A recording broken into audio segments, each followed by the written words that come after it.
আম খেতে ভালোবাসে না আমার মনে হয় এমন ধরনের মানুষ খুব কমই রয়েছে। প্রিয় দর্শক, আজকে আমি আমার গাছ থেকে দেখেন আম সংগ্রহ করতেছি, খিরসাপাতা আম। তো চিন্তা করলাম আপনাদের সাথে আমি একটু শেয়ার করি আমার পুকুরের বা আমার বাগানের গাছগুলো কেমন সাইজ হয়েছে, কি কি জাতের আম লাগিয়েছি, ফলন কেমন হয়েছে আমি আপনাদের মাঝে তুলে ধরার চেষ্টা করব সম্মানিত দর্শক। তো আজকে দেখেন আমি আমার বর্তমানে যে 50% একটা পুকুর পাড়ে চারপাশে আমি আম গাছ লাগিয়েছি। তো আমের এটা যে আমটি এখন হারভেস্টিং করা হচ্ছে এটা মূলত আপনার খিরসাপাতা আম। এটা অত্যন্ত খুব সুস্বাদু একটা আম। তো আমার মোট 1 শতাধিক গাছ রয়েছে, দুইটা পুকুর আর একটা বাগান মিলে আমি পুকুর পাড়ে কলমের আমের গাছগুলো লাগিয়েছি। আসলে আমার সবগুলো আমি খুব উন্নত জাতের এবং ভালো কলমের গাছ আর কি। যে এটা হচ্ছে রূপালী 5 আর কি। এটা অনেক দেরিতে নামবে কিন্তু অত্যন্ত সুস্বাদু এবং সুমিষ্ট একটা আম আর কি, রূপালী 5। তো আপনারা যারা গাছপ্রেমী মানুষ আছেন, যারা বাগান করতে চান, যারা বাগান ভালোবাসেন, আসলে আজকে আমার ভিডিওটি দেখলে অনেকগুলো আমের জাত সম্পর্কে জানতে পারবেন। বা যারা বাড়ির উঠোনে বা পুকুর পাড়ে বা আশেপাশে গাছ লাগাতে চান, কি কি জাতের আম গাছগুলো লাগাতে পারবেন এবং গাছ লাগালে কীভাবে যত্ন নেবেন, এইগুলো থেকে বিষয়গুলো জানতে হলে আজকে আমার ভিডিওটি মন দিয়ে দেখুন সম্মানিত দর্শক। তো দেখুন এই যে আমার এই গাছগুলোতে, ছোট ছোট আম গাছগুলোতে দেখেন কি পরিমাণ আম ধরে আছে আর কি। তো আজকে দিয়ে পাড়ার ছেলে পেলেদের নিয়ে আসছি পুকুর পাড়ে মাছ, মানে মাছগুলোও দেখবো আর কি, পাশাপাশি কিছু আম পেড়ে নিয়ে যাব বাসায়। তো প্রিয় দর্শক, আমি মূলত আমার পুকুর পাড়ের চারিপাশে যে আম গাছগুলো লাগিয়েছি তার মধ্যে খিরসাপাতা, হাড়িভাঙ্গা, মহারাজ ফজলি, ল্যাংড়া, তাছাড়াও আপনার রূপালী 10 রয়েছে, সুরমা ফজলি রয়েছে, বানানা ম্যাঙ্গো রয়েছে। আমি আসলে এই উন্নত জাতের আমগুলো আসলে আমি আমার পুকুরের চারিপাশে লাগিয়েছি এবং এই বছর আসলে সৃষ্টিকর্তার কৃপায় প্রচুর পরিমাণে ফলন হয়েছে। আমি প্রচুর পরিমাণে আম হারভেস্টিং করেছি এবার। এবং আমি আজকে যেহেতু আমার আসলে প্রথম বছর, এবার আমি বাণিজ্যিকভাবে মানে বেশি করে আম গাছগুলোতে মুকুলগুলো রেখে দিয়েছিলাম, ভেঙে দিই নাই। প্রথম দিকে আমি মুকুলগুলো ভেঙে দিয়েছিলাম। এবার যেহেতু সবথেকে বেশি আমের উৎপাদন হয়েছে, আমি এবার নিয়ত করেছি বিক্রয় করব না, আমার আত্মীয় স্বজনদের মাঝেই আমি আমগুলো বিলিয়ে দিয়েছি এবার বা দিচ্ছি। এই যে দেখেন, এটা হচ্ছে হাড়িভাঙ্গা গাছ। তো এই আমটা অত্যন্ত সুমিষ্ট একটা আম।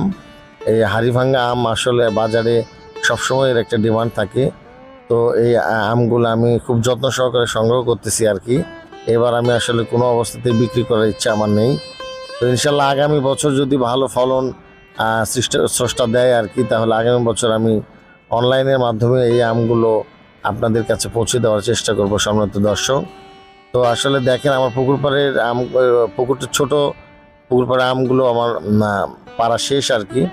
আমি এখন আমার বাগানে এসেছি। আমার 20% ছোট একটা বাগান রয়েছে, তো মিশ্র বাগান আর কি। আম, জাম, কাঁঠাল, লিচু, লেবু, পেয়ারা, মালটা, বেদেনা, এগুলো সব মিলিয়ে আমার এই বাগানটা করা। তো দেখেন এই বাগানের কর্নারে একটা খিরসাপাতা বা হিমসাগর আমের গাছ রয়েছে, মাটিতে দাঁড়িয়ে আমগুলো পাড়া যাচ্ছে। তো সম্মানিত দর্শক, মানে নিজের গাছ থেকে আম সংগ্রহ করে খাওয়া, এটার যে একটা তৃপ্তি, মজা, মানে অন্যরকম ফিলিংস আর কি।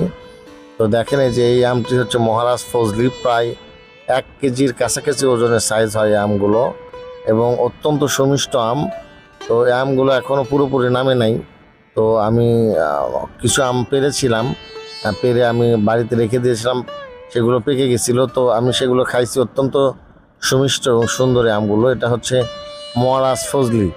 সম্মানিত দর্শক, আপনারা যখন আম গাছ লাগাবেন একটা বিষয় খেয়াল রাখবেন, আপনাকে সবগুলো জাতি মিক্সড করে লাগাইতে হবে। তাহলে হবে কি, যেমন যদি আপনি রূপালী আম লাগান, রূপালীটা একটু দেরি হয়। আপনি দেখা যাচ্ছে যে আপনি আপনার বাগানে বা উৎপাদিত আপনার গাছে যে আমগুলো সবগুলো আপনি দেরিতে পাবেন। এই জন্য আপনি মিক্সড করে গাছ লাগালে দেখবেন যে সবসময় আম আপনার বাসায় থাকবে আর কি। এই যে আমটা হচ্ছে সুরমা ফজলি আম, এটাও অত্যন্ত সুমিষ্ট একটা আম। এটা মাঝামাঝি সময়ের দিকে নামবে আর কি। দেখেন কি পরিমাণ আম ধরে আছে প্রিয় দর্শক। এটা আমার বাগান, আমার শখের বাগান আর কি। আমি এই বাগানে লিচু গাছ লাগিয়েছি, আম গাছ লাগিয়েছি। তো প্রিয় দর্শক, আপনারা এই যে ফজলি জাতের আম লাগাইতে পারেন, আপনারা ল্যাংড়া জাতের আম লাগাইতে পারেন। হাড়িভাঙ্গা আছে, আপনার এই হাড়িভাঙ্গা আমটা অত্যন্ত ভালো। আপনি মল্লিকা জাতের আম লাগাতে পারেন। আর যদি আরও দেরিতে আম উৎপাদন করতে চান সেক্ষেত্রে আপনি গৌরমতি জাতের আমটা লাগাইতে পারেন। এটা অনেক লেটে নামে আর কি আমগুলো।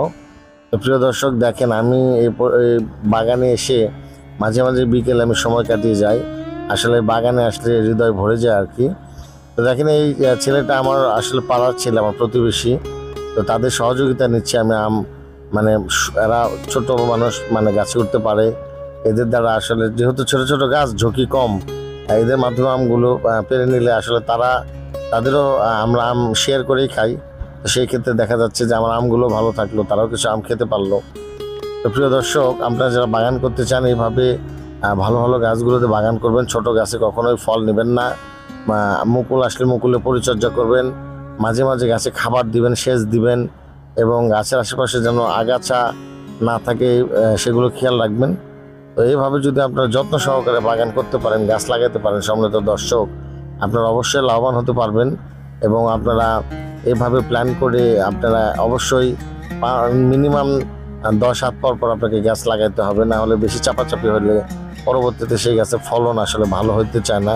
তো সম্মানিত দর্শক, আজকে এ পর্যন্তই আমি আমার আসলে আম গাছের ভিডিওগুলো আপনাদের মাঝে তুলে ধরার চেষ্টা করেছি। তো আপনারা যদি আরও কিছু জানার থাকে কমেন্ট করবেন, আমি কমেন্ট বক্সে উত্তর দেওয়ার চেষ্টা করব। তো আমার বড় পুকুরে আম গাছগুলো আজকে আমি দেখাতে পারলাম না, তো ওটা অন্য একদিন দেখাবো। আপনারা সবাই ভালো থাকবেন, সুস্থ থাকবেন, সকলের জন্য দোয়া রইল, ভালোবাসা রইল। খোদা হাফেজ।